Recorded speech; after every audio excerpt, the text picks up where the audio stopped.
नमस्कार. लव्हाळी या माझ्या चॅनलवरती आपणा सगळ्यांचं स्वागत आहे.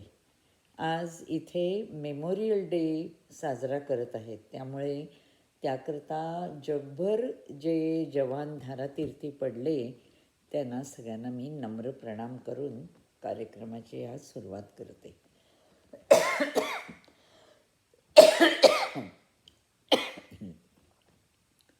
परवा हे आज जे वाचणार आहे ते जरा वेगळंच आहे.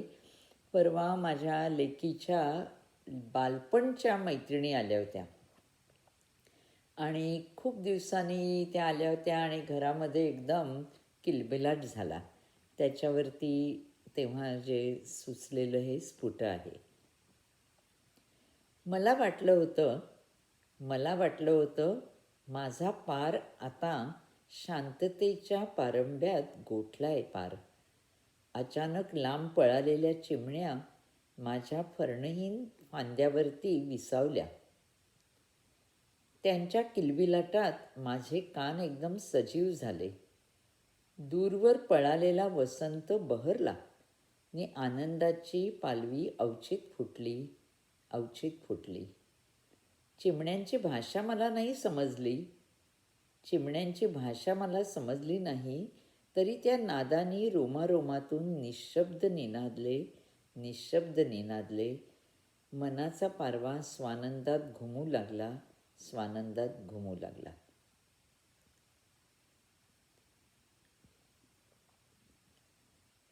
दुसरं आता जे मी वाचणार आहे स्फुट त्याचं नाव आहे ऋण. आता आयुष्याच्या ह्या उतार वयामध्ये कशाची आसक्ती राहिलेली नसते. कोणाला काही द्यायचं नसतं, कोणाकडनं काही घ्यायचं नसतं. असं एक प्रकारचं वेगळंच मनाची स्थिती आली आहे. त्याच्यावरती मी ते लिहिलं आहे. ऋण. केला मी करार आता वयाच्या उतारीला, काही न देण्याचा काही न घेण्याचा. घालीन तुझ्यावरी मैत्रीचं पांघरुण. तूही प्रेम भरे हेच कर्ण. तुझ्या मऊ स्पर्शांचं कासवीच्या दृष्टिक्षेपाचं. हेच आता माझं ऋण. राहिले दोनच दिन. घालवीन ते मी या स्नेहाच्या उबेत.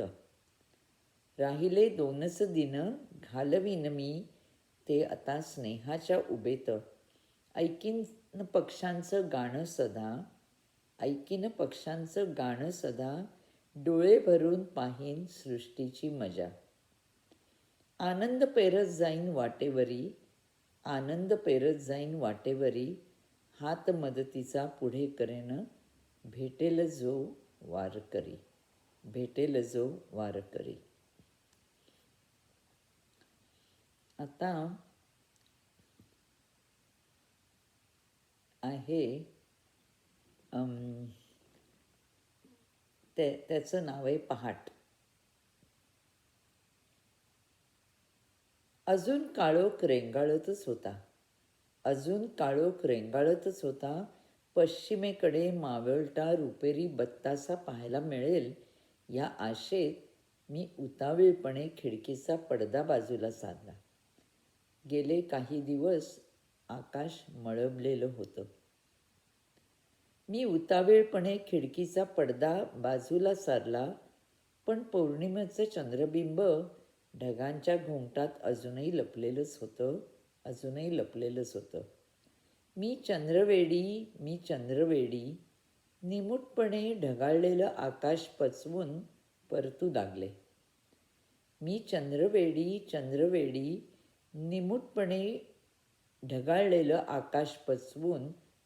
लागले. तेवढ्यात पूर्वेचं घोंगट उघडलं. आकाशानं गुलाल उधळला. वासरांनी गळ्यातले घुंगूर पक्ष्यांना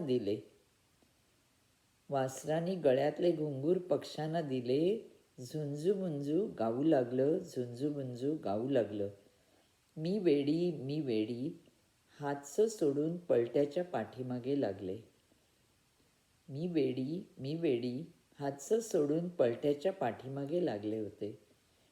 आता त्या तांबड्या रसरंगात मी मनसोक्त नहाले आणि पौर्णिमेच्या बत्ताशाला विसरले. तरी माझी पहाट गोड साखरेत विरघळली.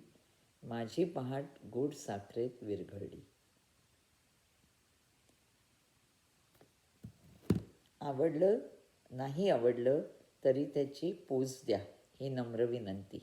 भेटू लवकरच.